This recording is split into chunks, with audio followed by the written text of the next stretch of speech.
In the government's population strategy released tomorrow, you won't find talk of population targets or the rate of expected growth. That's too controversial. Instead, it'll be heavy on buzz phrases like livable communities and sustainability. One person who says it's time for governments to get more honest with the Australian public over this issue is the former Queensland Labor Premier Wayne Goss. As a one-time senior politician, he knows it's hard for governments to convince voters Australia needs more people. But he also has a strong grasp on the nation's economic needs in his current roles as the chairman of the consulting firm Deloitte and the engineering business Ausenco. Mr Goss has rarely waded into public debate since he retired from the Queensland Parliament in 1998, but he spoke to 7:30 earlier. Wayne Goss, where do you stand on the question of a so-called big Australia? I think that if Australians are going to maintain, much less improve their standard of living, we have to significantly increase the population and, in particular, the skill level of the population. And why do you say that?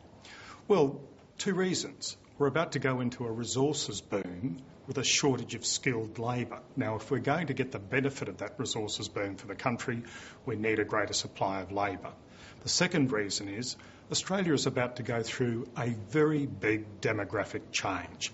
As the baby boomers retire, that'll reduce the numbers in the workforce, it'll reduce growth, and we've got to address that if we're going to maintain not just the economic but also the social standard of living that we have. How prevalent a view is that in the business community? I think that's a widely held view in the business community. I mean, it affects some sectors more than others, resources, construction, obviously.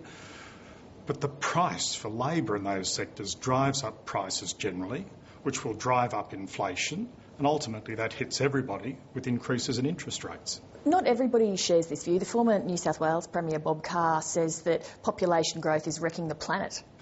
Look, I think the environment is under strain, but I think we can cope and we should cope, and the responsibility is there for the federal and state governments and also local government to adjust. It means they've got to build the infrastructure. It means we've got to have better planning when it comes to our populations. So we've got to have greater density in our cities, particularly around transport hubs. But I mean, you just can't turn your back on the world and say, look, we want to protect our forests.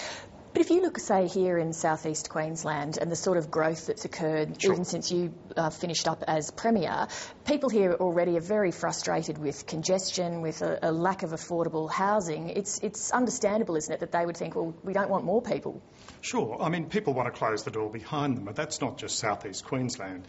It's Sydney, Melbourne and a range of other places as well.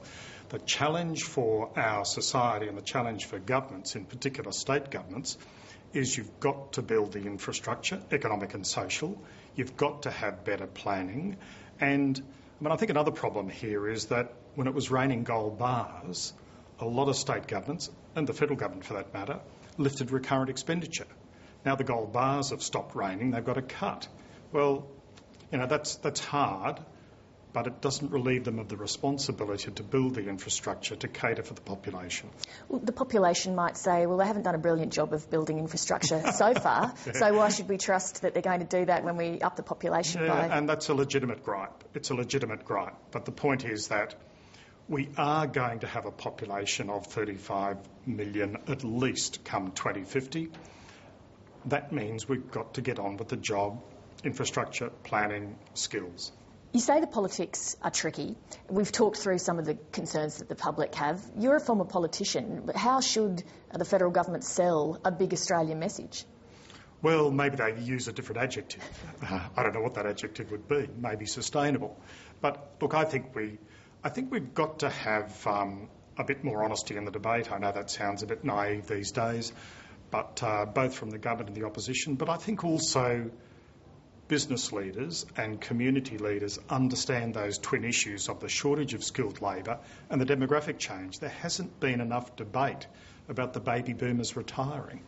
And I think Australians have got to understand that and understand that they are facing a reduction in their standard of living unless we address what I think is a serious public policy issue. Is it possible to have a useful population strategy without acknowledging the reality of those figures that you've outlined, the 35 million or so by 2050? No, look, I mean, I think people have got to be told the facts. I mean, it's not as if we can have a population of somewhere between 25 and 50.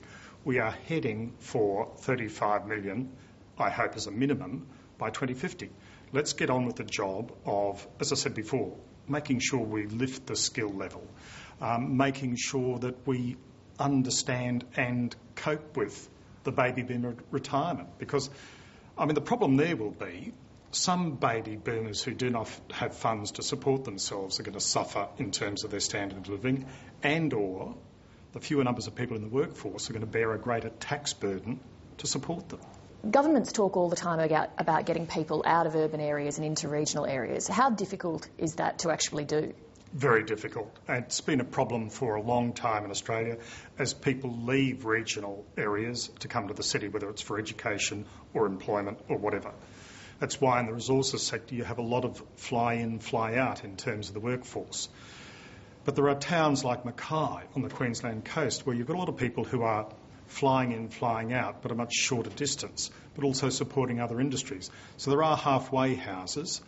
As well as that, I think the recent announcement by the federal government that they'll allow large numbers of skilled labour to come in from overseas for major resource projects is a real plus. Can I ask you, Lindsay Tanner, the former finance minister, brought a book out recently and he talked about the dumbing down of democracy and what he sees as a toxic relationship between the media and politics. Do you think the quality of public debate's gotten worse since you've been out of politics? Oh, yeah. I mean, I think the last 10, 20 years, right around the world, but certainly in Australia, the level of public debate has reduced, and I think the public lose out of that.